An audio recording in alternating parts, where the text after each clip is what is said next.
BSF মনে হয় ভালো হয়ে গেছে।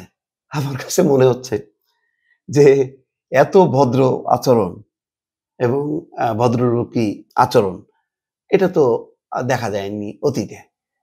কি কারণে? এটা কি ঠেলায় পড়ে নাকি অন্য কি কারণে?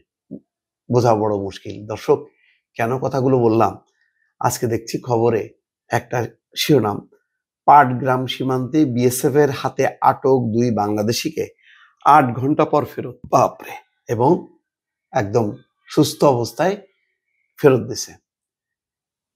এর আগে আরেকটা ঘটনা নিশ্চয়ই দেখেছেন যে বিএসএফ ২ কৃষককে ধরে নিয়ে গেছে, বাংলাদেশিরা যে ওদের ২ জনকে নিয়ে আসছে। তারপরে ওই ২টারে যখন ফেরত দিছে বাংলাদেশি, এরা ফেরত দিছে। তো এখন ওরাও বুঝতে পারছে যে এখন বাংলাদেশ সীমান্তে অন্য বাহিনী, অন্যরকম বাহিনী বসবাস করে। সে বাহিনী হাসিনার বাহিনী না।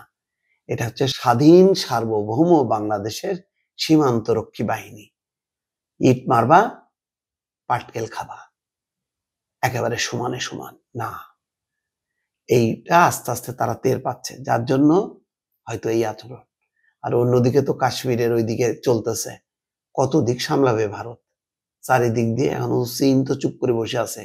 লাদাখ দিয়ে যখন নাকি মাইর শুরু করবে, তখন ভারতের আর কিছুই করার থাকবে না।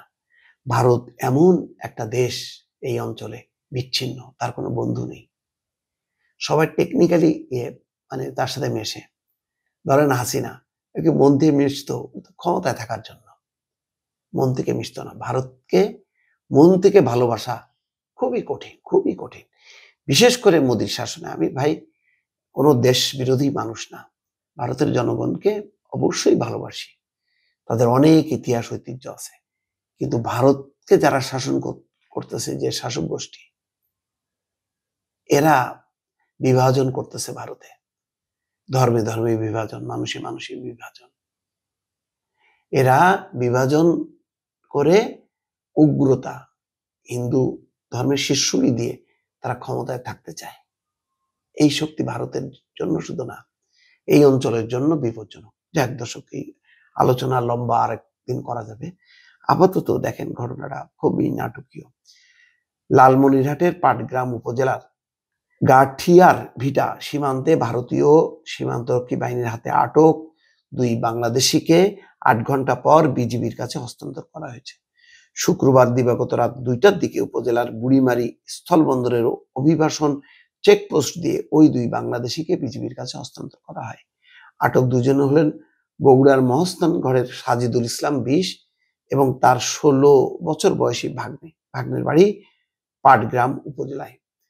বিজিবি সূত্র বলছে, গতকাল দুপুরে মামা ভাগ্নে ভারতীয় সীমান্ত সংলগ্ন একটি চা বাগানের ছবি তুলতে গিয়ে শূন্য রেখা পেরিয়ে ভারতের ২০-২৫ গজ ভেতরে চলে যান।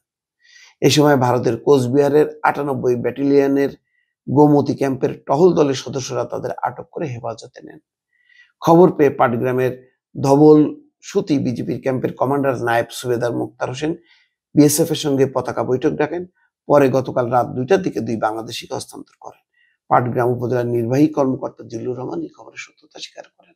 যাই হোক, এটা একটা অ্যাক্সিডেন্ট। এরকম ভাবে এখন ওখানে তো আর দেয়াল থাকে না, ক্রস করে যেতে পারে, এটা ভুল হয়। দেখেন না, ওই যে কাশ্মীরেও কিন্তু এরকম ঘটনা ঘটছে। এক বিএসএফ এর সদস্যকে ধরছে পাকিস্তান বাহিনী, তো নিয়ে কি ওরে মারি ফেলবে নাকি? ফেরত দিয়ে দেবে। এই ধরনের সৌহার্দ্যপূর্ণ সম্পর্ক না থাকলে সীমান্ত সংলগ্ন দেশগুলোর মধ্যে শান্তি থাকে না।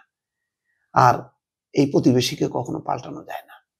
প্রতিবেশী প্রতিবেশী থাকে, ফলে প্রতিবেশীর সাথে সুসম্পর্ক থাকাটাই বাঞ্ছনীয়। দর্শক, ভালো থাকবেন। আল্লাহ হাফেজ।